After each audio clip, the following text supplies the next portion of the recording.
आज से हम लोग स्टार्ट करने जा रहे हैं बायोलॉजी को।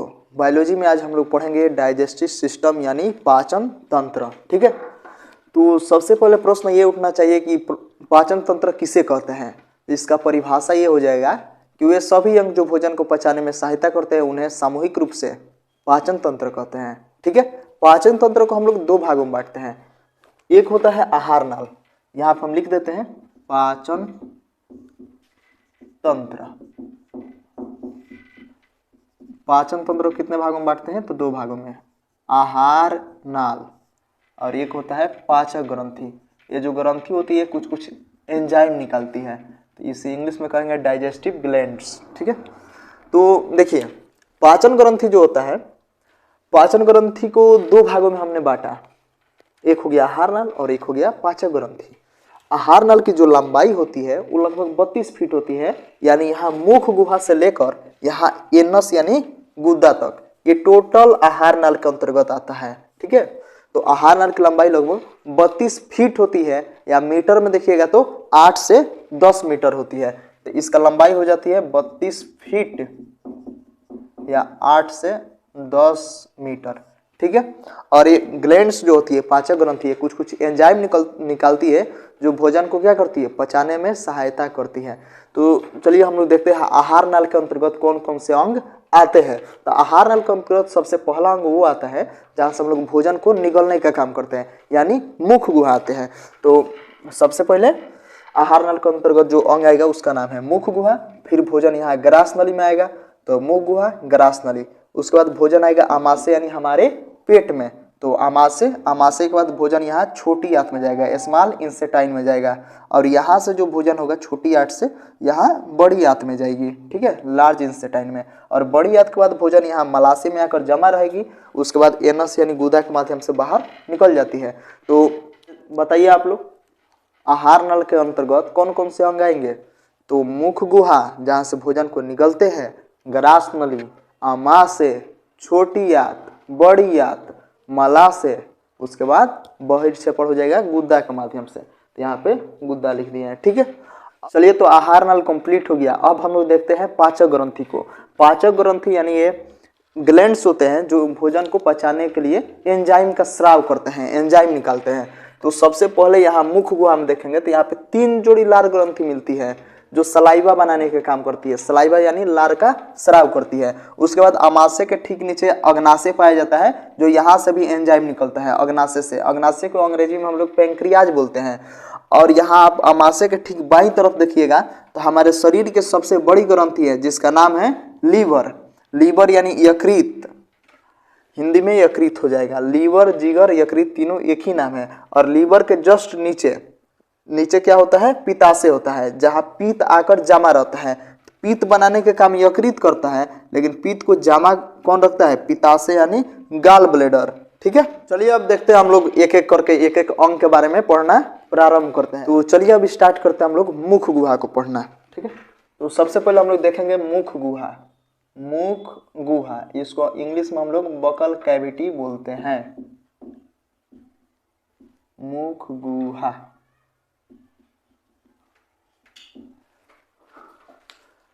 हमारे मुंह में या किसी के भी मुंह में 3 गो चीज पाया जाता है।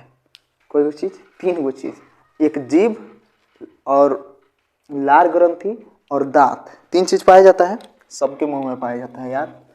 तो जीभ पाया जाता है एक, कई गो जीभ पाया जाता है, एगो। उसके बाद दांत, दांत के बाद क्या पाया जाता है, तो लार ग्रंथि। कई जोड़ी, 3 जोड़ी पाया जाता है, 3 जोड़ी लार ग्रंथि पाया जाता है। ठीक है, आप एक बात बताइए, भोजन जो है हम लोग निगलते हैं तो भोजन को पचाने में जीभ का कुछ काम होता है? नहीं, भोजन को पचाने में जीभ का कोई काम नहीं होता है। बस वो क्या करता है, स्वाद बताता है, टेस्ट बताता है, यानी वो बाहरी ज्ञान को बताता है हमें। ठीक ना, इसलिए इसको हम लोग ज्ञानेंद्री में काउंट करते हैं। ज्ञानेंद्री चैप्टर में इसको हम लोग पढ़ेंगे। जो बाहरी ज्ञान को प्राप्त कराए हमें उससे हम लोग ज्ञानेंद्री कहते हैं, यानी सेंस ऑर्गन। 5 प्रकार के सेंस ऑर्गन है हमारी, आँख है, नाक है, जीभ है, कान है और एक त्वचा है। ठीक है, 5 सेंस ऑर्गन होती है। आँख जो है देखने का काम करता है। ठीक है, तो आँख देखने का काम करता है, यानी बाहरी ज्ञान का पता चल रहा है। जीभ जो है टेस्ट बताता है, कान जो है सुनने का काम करता है, 3 हो गया, त्वचा हो गया, ये 4 हो गया, और नोज यानी नाक जो है 5वां हमारा सेंस ऑर्गन है जो सुगंध लेने का काम करता है, स्मेल लेने का काम करता है। ठीक है, तो सेंस ऑर्गन चैप्टर में हम लोग इसको जीभ को पढ़ लेंगे। तो जीभ जो होता है भोजन को पचाने में कुछ सहायता नहीं करता है, लेकिन भोजन को लार से मिलाने का काम जीभ ही करता है। तो भोजन से लार को मिलाना, लार को मिलाना, लार से मिलाने का काम कौन करता है? तो जीभ करता है। ठीक है, अब दूसरे नंबर पे दांत आता है। तो दांत देखिए यहाँ पे हम लिख रहे हैं दांत, दांत यानी टीथ। दांत जो होते हैं 4 प्रकार के पाए जाते हैं,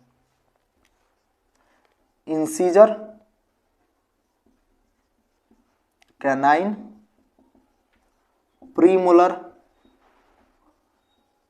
मोलर। ठीक है, दांत जो होते हैं 4 प्रकार के होते हैं, कृतक, रदनक, अग्रचोरणक, चोरणक। हिंदी नाम है, अंग्रेजी याद करिए ना, सही है, हिंदी में याद। चलिए, इंसीजर, कैनाइन, प्रीमोलर, मोलर। ये जो आगे का जो देख रहे हैं ना काटने वाला जो दांत होता है 4 गो, इसको हम लोग कहते हैं इंसीजर। उसके बाद जो ये नुकीला दांत जो होते हैं इसको हम लोग कहते हैं कैनाइन। नुकीला दांत को क्या कहते हैं? कैनाइन। जानवरों में ये लंबा होता है, देखिएगा कुत्ता बिलाई में ये लंबा होता है, वो मांस फाड़ने का काम करते हैं, इसे चीर देते हैं कैनाइन से। उसके बगल में जो होता है 2 होते हैं प्रीमोलर, और उसके बाद और बड़ा बड़ा जो दांत होते हैं उनको हम लोग कहते हैं मोलर। मोलर जो होते हैं अवशेषी अंग है। तो दांत कितने प्रकार के पाया जाता है? 4, incisor, canine, premolar, molar. Incisor जो होते हैं काटने का काम करता है। तो ये आगे का जो दांत है ना ये काटने का काम करता है, कुछ भी लेते हैं तो अगले दांत से नहीं काटते हम लोग, तो काटने का काम कौन करता है? इंसीजर। ठीक है, चीरने या फाड़ने का काम कौन करता है? तो कैनाइन करता है, जो जानवरों में लंबा होता है लेकिन हम लोगों में बराबर ही होता है। ठीक ना, तो हम लोग किसको चीरते फाड़ते हैं? हम लोग थोड़ा ना चीरते फाड़ते हैं। और प्रीमोलर जो होते हैं अग्रचोड़क, ये चबाने का काम करता है, और ये अंतिम रूप से जो मोलर होता है ये कूचने का काम करता है। इससे हालांकि ये एक अवशेषी अंग है, जो मोलर है ये एक अवशेषी अंग है। अवशेषी अंग उसे कहते हैं जिसका उपयोग मानव नहीं करता है। यहाँ मोलर भी अवशेषी अंग है, यहाँ पे अपेंडिक्स है, ये भी एक अवशेषी अंग है। ठीक है, अब हम लोग देख लेते हैं दंत सूत्र। दंत सूत्र यानी दांत को हम लोग निकालने का फॉर्मूला होता है 2 1 2 3 बट्टा 2 1 2 3, यानी इसमें आप 4 से गुणा करिएगा ना, 4 से, तो आपका आ जाएगा कुल 32 दांत निकलेगा। गुणा करके देख लीजिएगा, 4 दूनी 8, 8 गो है इंसीजर, 4 एकम 4, 4 है कैनाइन, 4 दूनी 8, 8 है प्रीमोलर, और 4 तिया 12, 12 जो है ये है मोलर। 12 दांत जो होता है मोलर का होता है। ठीक है, गिन लीजिए, हम झूठ बोल रहे हैं तो देखिए ना, गिन लीजिए, 4 दूना 8 यहाँ पे दिख रहा है इंसीजर। इंसीजर 8 गो होता है, 4 गो तो ऊपर है या 4 गो नीचे है, तो 8 दांत दिख गया। ऐसे ही आप लोग गिन लीजिएगा, अब हम सब थोड़ी ना गिनवाएंगे। तो दंत सूत्र हो गया। अब एक और चीज, दांत का जो ये दांत हो गया ना, तो एक दांत का जो ऊपरी हिस्सा जो होता है जो चमकता है उसको हम लोग कहते हैं इनामेल, और आंतरिक हिस्सा को कहते हैं डेंटाइन। तो आंतरिक हिस्सा क्या कहते हैं? यहाँ पे लिख दे रहे हैं, दांत का आंतरिक हिस्सा, आंतरिक भाग, भाग लिखते हैं, ये सही रहेगा।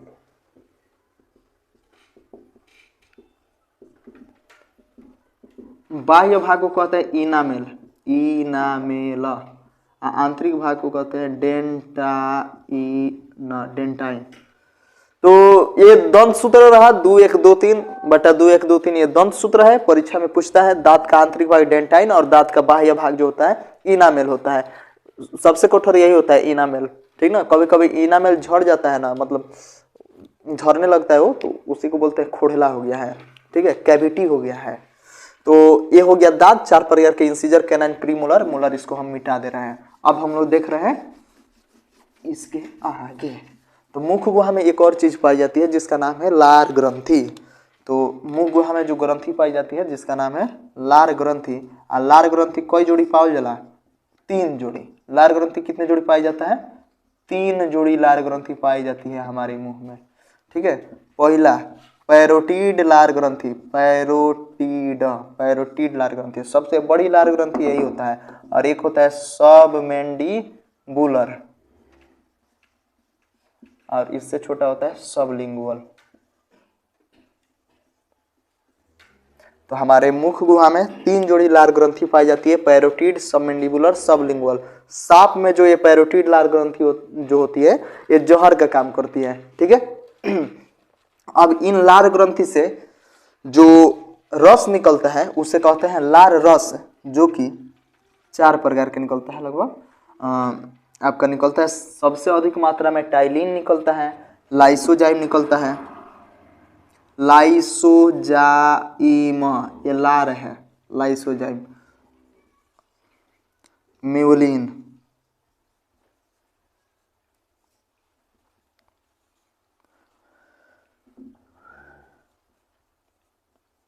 टाइलिन,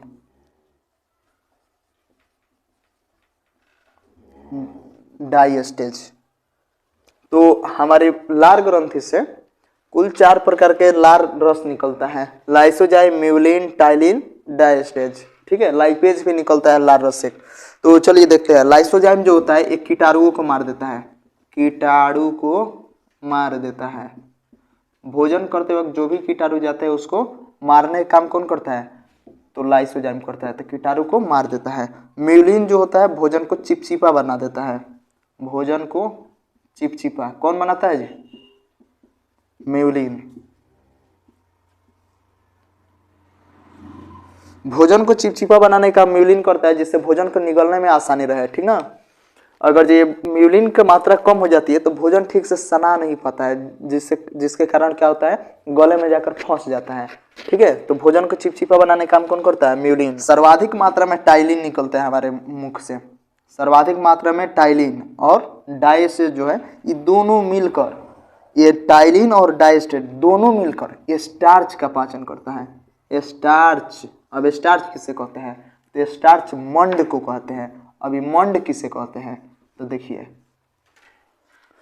टाइलिन और डाइस्टेज दोनों मिलकर स्टार्च का पाचन करता है। स्टार्च कहाँ पाया जाता है? तो माड़ में पाया जाता है। पहले क्या होता था, जो चावल बनता था, भात बनता था ना, तो उसको मतलब उसमें से माड़ निकलता था, उसको अगर निकाला जाता था उसमें से माड़, तो माड़ में क्या पाया जाता है? स्टार्च पाया जाता है। या आप आटा का चलौसी जो होता है, आटा चाला जाता है ना चलनी में, तो उसमें से चोकर निकलता है, जो खुदी निकलता है, उसमें भी क्या पाया जाता है? स्टार्च पाया जाता है। और स्टार्च को पाचन करके कार्बोहाइड्रेट में चेंज कर देता है, परिवर्तन कर देता है। तो स्टार्च का पाचन करता है कौन? यही है, स्टार्च का पाचन करता है कार्बोहाइड्रेट में, कौन? टाइलिन और डाइस्टेज। तो ये नोट करिएगा, हमारे मुंह गुहा में 3 जोड़ी लार ग्रंथि पाई जाती है, जिसमें पैरोटिड, सबमैंडिबुलर और सबलिंगुअल इनका नाम है, और इनसे 4 प्रकार के कुल लार रस निकलता है, ठीक है। तो मुंह गुहा कंप्लीट हो गया। मुंह गुहा में लार ग्रंथि बता दिए, दांत बता दिए, जीभ बता दिए। अब भोजन मुंह गुहा से नीचे आएगा। नीचे आएगा कहाँ? ग्रास नली में। ग्रास नली में कोई पाचन नहीं होता है, यहाँ पे कर्मानुकुंचन प्रक्रिया चलती है, जो भोजन को आराम से एकदम आहिस्ते यहाँ आमाशय में उतारता है, ठीक है। तो ग्रास नली में कोई भोजन का पाचन नहीं होता है, यहाँ पे कर्मानुकुंचन प्रक्रिया चलती है, जिसके कारण भोजन एकदम आराम से यानी दाब कर भोजन को आमाशय में ले आता है, ठीक ना। तो अब सीधे हम लोग चलते हैं अमाशय में। कहाँ चलते हैं? अमाशय। देखिए अमाशय यहाँ पे बड़ा बनाएंगे हम, ये अमाशय है। अमाशय का 3 भाग होता है। अमाशय कितना भाग होता है? 3 भाग। कार्डियक, फंडिक, पाइलोरिक, ठीक है। अमाशय के कुल 3 भाग होता है, कार्डियक, फंडिक और पाइलोरिक, ठीक ना। तो अमाशय का सबसे पहला हिस्सा में जो होता है, यहाँ पे HCl पाया जाता है, हाइड्रोक्लोरिक एसिड, ठीक है। HCl जो भोजन जो आता है ना, यहाँ पे जो टाइलिन के प्रभाव को खत्म करेगा, जो यहाँ से कीटाणु आएंगे उसको तो वहाँ लाइसोजाइम मार देगा, लेकिन जो बचा रहेगा उसको HCl भी मार देता है, और एक और काम करता है, ये भोजन को पचाने में भी सहायता करता है। ये इतना मतलब खतरनाक एसिड है, अगर ये चमड़ा पर गिर जाए तो चमड़ा को जला देता है, ठीक है। तो कार्डियक में HCl पाया जाता है, हाइड्रोक्लोरिक एसिड, एक प्रकार के एसिड है जो क्या करेगा, यदि चमड़े पर पड़ जाए, किसी के फेस पे पड़ जाए तो उसको जला देगा, नष्ट कर देगा। तो भोजन को तो आसानी से जला ही देगा ये। ठीक है। यदि हम लोग मांस खा रहे हैं, अगर मांस को भी पचाने के काम ये करता है HCl, मांस को जला देता है, तो प्रश्न उठना चाहिए कि जब मांस को जला दे रहा है, हड्डी को जला दे रहा है, तो ये जो कार्डियक है, कार्डियक यानी ये मांस का बना हुआ हमारा पेट है, इसको भी जला देना चाहिए, लेकिन ये नहीं जलाता है। क्यों नहीं जलाता है? तो ये नहीं जलाता है क्योंकि यहाँ पे म्यूकोसा नामक परत बिछी हुई है, ठीक है। तो कार्डियक यानी अमाशय में म्यूकोसा की परतें बिछी हुई है, ठीक है। तो म्यूकोसा नामक परत जो है HCl के नीचे रहती है, जिस कारण ये हमारे अमाशय को नहीं नष्ट कर पाता है, ठीक है, क्लियर। अब हम लोग भोजन को लेकर चलते हैं फंडिक में, और फंडिक में यहाँ पे कांटेनुमा संरचना पाई जाती है, ठीक है। ये भोजन को लगभग 5 से 6 घंटा रोक कर रखती है। भोजन को 5 से 6 घंटा यहाँ अमाशय में रोक कर रखने का काम कौन करता है? तो यहाँ फंडिक में पाई जाने वाली एक कांटेनुमा संरचना है जिसका नाम है रूजी।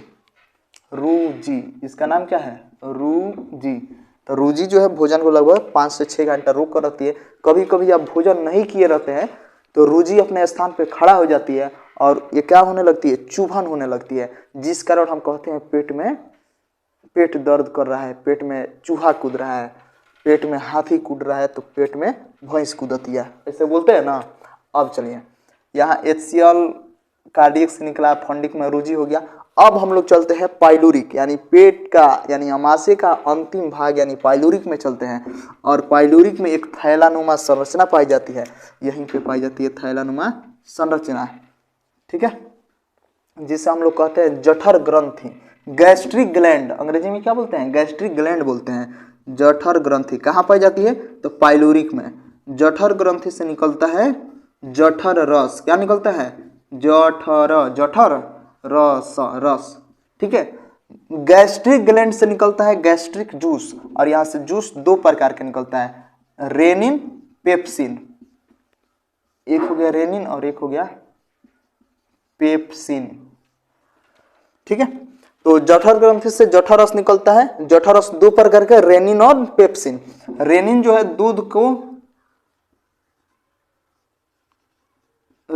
है दूध का पाचन करता है, दूध का पाचन। ये बच्चों में ही पाया जाता है। दूध को ये दही में बदलने का काम करता है। दूध में पाया जाता है, दूध में पाए जाने वाला जो प्रोटीन है उसको हम लोग कहते हैं केसिन प्रोटीन, ठीक है। और एक केसिन प्रोटीन को पारा कैसिनेट में बदल देता है, कौन? रेनिन, यानी दूध को दही में बदल देता है। रेनिन क्या करता है? तो दूध में पाई जाती है केसिन प्रोटीन को पारा कैसिनेट में बदलने का काम कौन करता है? रेनिन करता है, यानी दूध को दही में बदल देता है। और ये रेनिन जो होता है बच्चों में ही पाया जाता है, बच्चों में एक्टिवेट रहता है, यानी बूढ़े लोग ज्यादा दूध पी लेंगे ना तो उनको पचेगा ही नहीं। तो डॉक्टर साहब बोलते हैं कि डॉक्टर साहब बूढ़े आदमी को बोलते हैं कि आप दूध मत पीजिए, आप डायरेक्ट दही खाइए, ठीक है। अब चलिए, रेनिन क्या करता है? दूध का पाचन करता है। पेप्सिन को अब देखते हैं। पेप्सिन जो है प्रोटीन का पाचन करता है। हमारे शरीर में सबसे जटिलता पूर्वक यानी सबसे कॉम्प्लेक्स जिसका पाचन होता है उसका नाम है प्रोटीन, ठीक है। तो पेप्सिन जो है प्रोटीन को ये डायरेक्ट नहीं पचाएगा, अभी प्रोटीन को ये पेप्टोन में बदलेगा। किस में बदलेगा? पेप्टोन में। तो देखिए, प्रोटीन का पाचन 3 जगह होगा। एक तो यहाँ पे हो गया हमारे अमाशय में होगा, अग्नाशय में होगा, फिर छोटी आंत में होगा। अमाशय से निकलेगा पेप्सिन, अग्नाशय से निकलेगा ट्रिप्सिन और छोटी आंत से निकलेगा इरेप्सिन। पहले प्रोटीन पेप्टोन में बदलेगा, पेप्टोन जो है पेप्टाइड में बदलेगा, पेप्टाइड जो है एमिनो अम्ल में बदलेगा, ठीक है। इतना क्लियर है?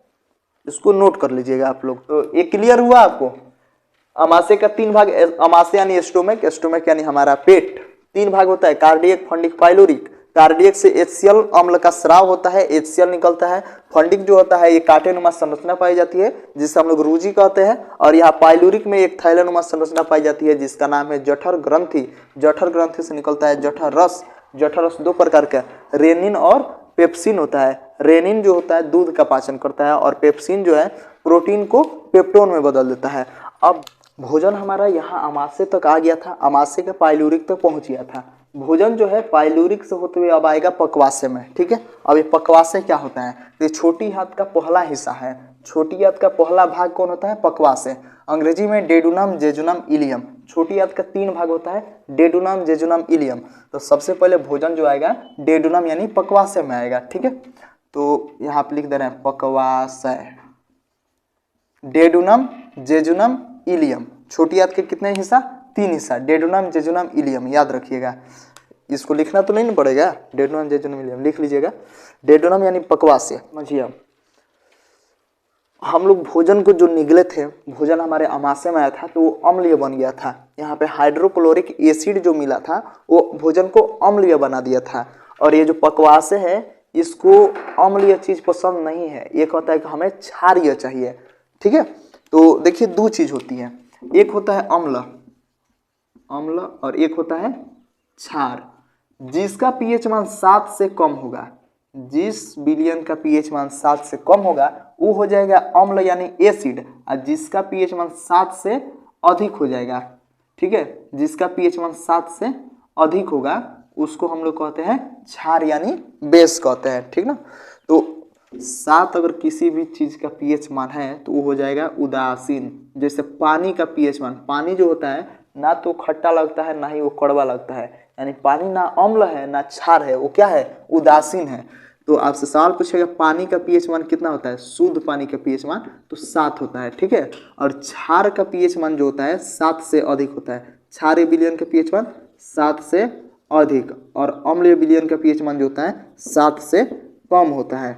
याद रहेगा? बिल्कुल। देखिए अम्ल क्या होता है? एसिड है। अम्ल क्या है? एसिड है। यानी आप नींबू को ले लीजिए, आप नींबू जो होता है वो अम्लीय होता है, एसिड होता है, यानी खट्टा लगता है। अम्ल जो होता है स्वाद में खट्टा लगता है और क्षार जो है स्वाद में कड़वा लगता है। जैसे करेला आप ले लीजिए, करेला खाइएगा आप लोग तो एक क्षारीय लगेगा यानी कड़वाहट देगा। तो अम्ल विलयन का पीएच मान 7 से कम, नींबू इसका एग्जाम्पल, और इसका करेला। समझ में आ रहा है? अगर जो अम्ल और क्षार दोनों को मिला दीजिएगा तो हो जाएगा उदासीन, ना खट्टा लगेगा ना कड़वाहट लगेगा। इसको मिटा दे रहे हैं हम। अब आगे देखते हैं हम लोग। भोजन आएगा यहाँ पक्वाशय में। आप पक्वाशय में पहुंचने के बाद भोजन कहते हैं अब हमको अम्लीय चीज नहीं चाहिए, हमको चाहिए अब क्षारीय। ठीक है, तो पक्वाशय से 2 प्रकार के हार्मोन निकलते हैं। क्या निकलते हैं? हार्मोन।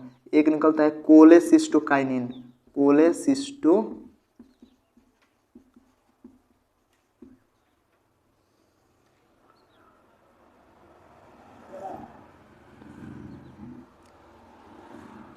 और एक निकलता है सिक्रेटिन।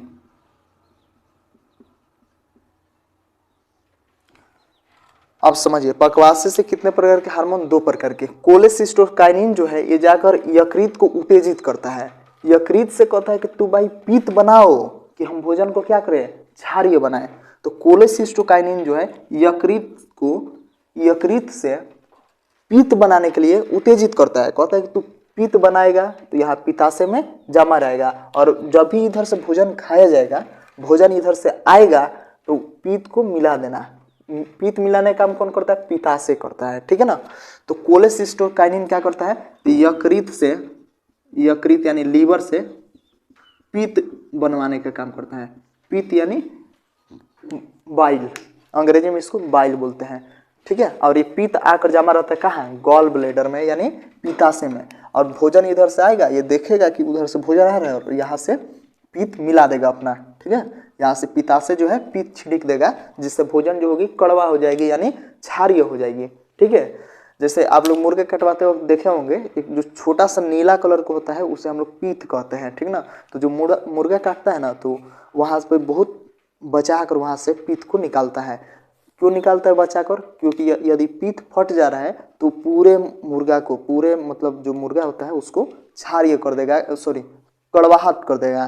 ठीक है, तो पित्त जो है उसको क्या कर देगा? कड़वा कर देगा। तो कोलेसिस्टोकाइनिन हार्मोन जो है यकृत से पित्त निकालने का काम करवाता है। ठीक है ना, यकृत से पित्त निकालने के लिए उत्तेजित कौन करता है? कोलेसिस्टोकाइनिन। और सिक्रेटिन हार्मोन जो है ये जाता है पेंक्रियाज यानी अग्नाशय के पास। क्या कहता है? अग्नाशय के पास। और अग्नाशय से कहता है कि हमें भोजन क्या करना है? पचाना है। तो हमें हर एक प्रकार के क्या चाहिए? एंजाइम चाहिए। ठीक है, हमें पूर्ण एंजाइम चाहिए, जितना तुम्हारे पास एंजाइम है वो सब हमें रस दे दो, सब जूस हमें दे दो। तो अग्नाशय से अग्नाशयी रस निकालने के लिए उत्तेजित कौन करता है? तो सिक्रेटिन हार्मोन करता है।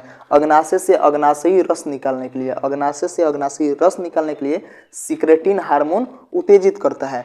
तो अग्नाशय यहाँ अमाशय के जस्ट नीचे होता है। देखिए अमाशय और अग्नाशय में अंतर होता है। अमाशय यानी स्टोमक हमारा पेट, और अग्नाशय यानी पैंक्रियाज, ठीक है ना, एक ग्रंथि है हमारे शरीर की।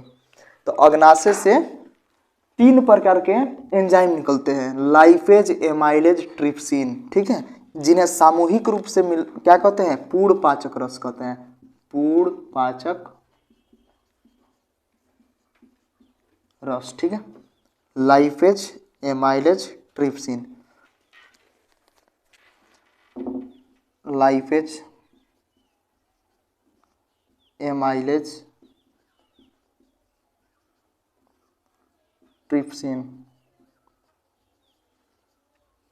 जो कि भोजन को पचाने में सहायता करते हैं, ठीक है। तो अग्नाशय से कितने प्रकार के एंजाइम निकलते हैं? तो अग्नाशय से पूर्ण पाचक रस निकलते हैं, जो कि 3 प्रकार के होते हैं, लाइपेज, एमाइलेज, ट्रिप्सिन। क्या क्या निकलते हैं? Lipase, amylase, trypsin. चलिए, तो अग्नाशय से 3 प्रकार के एंजाइम निकलते हैं, लाइपेज, एमाइलेज, ट्रिप्सिन। लाइपेज क्या करता है? तो ये जो पीत द्वारा पायसीकृत वसा जो है उसको ये क्या कर देता है? ग्लिसरॉल को तोड़ देता है, यानी ग्लिसरॉल को तोड़कर फैट्रिक अम्ल में, फैट्रिक एसिड, फैट्रिक अम्ल में चेंज कर देता है, यानी ये वसा का पाचन करता है पूरा। इसको लाइपेज क्या कर देता है? वसा को तोड़ता है, वसा का पाचन करता है, ठीक है। अब एमाइलेज जो है स्टार्च, स्टार्च यानी मंड का पाचन करता है। किसका? स्टार्च को शर्करा में बदलता है, शर्करा वही कार्बोहाइड्रेट में, यानी यहाँ पे लिख दे रहे हैं स्टार्च को कार्बोहाइड्रेट में ये चेंज कर देता है, कार्बोहाइड्रेट, ठीक है। तो एमाइलेज क्या कर दिया? स्टार्च का पाचन किया, ठीक। अब देखिए ये जो ट्रिप्सिन है ना, कार्बोहाइड्रेट कई प्रकार का होता है, जिसमें एक शर्करा भी होता है, शर्करा यानी चीनी। अब देखिए ये ट्रिप्सिन जो है, अभी आप लोगों को हम पिछले लेक्चर में बताए हैं कि सबसे कठिनाई से, सबसे जटिलता पूर्वक किसी भी प्रोटीन का क्या होता है? पाचन होता है। तो बताए थे आपको, वहां से निकला था पेप्सिन, जो पेप्सिन जो है प्रोटीन को पेप्टोन में बदला था। अब यहाँ से निकला ट्रिप्सिन, ट्रिप्सिन जो है पेप्टोन को अब क्या करेगा? पाचन करेगा। तो पेप्टोन को ये बदलेगा पेप्टाइड में, पेप्टाइड। क्वेश्चन पूछता है कि इसका प्रोटीन का पाचन कहाँ कहाँ पे होता है? तो अमाशय में होता है, अग्नाशय में होता है और छोटी आंत में होता है, ठीक है। तो ट्रिप्सिन जो है पेप्टोन को क्या करेगा? पेप्टाइड में बदल देगा। अभी भी पूर्ण पाचन नहीं हुआ है प्रोटीन का। सबसे पहले ये प्रोटीन था, प्रोटीन को पेप्टोन में कौन बदला था? तो पेप्सिन बदला था। पेप्टोन, प्रोटीन को पेप्टोन में बदलने का काम किया था पेप्सिन, ठीक है। अब जो पेप्टोन बन गया, तो इस पेप्टोन को ट्रिप्सिन क्या करेगा? पेप्टाइड में बदलेगा, ठीक है। तो आज इतना ही रहने दे रहे हैं, मिलते हैं अगले वीडियो में हम इसके आगे।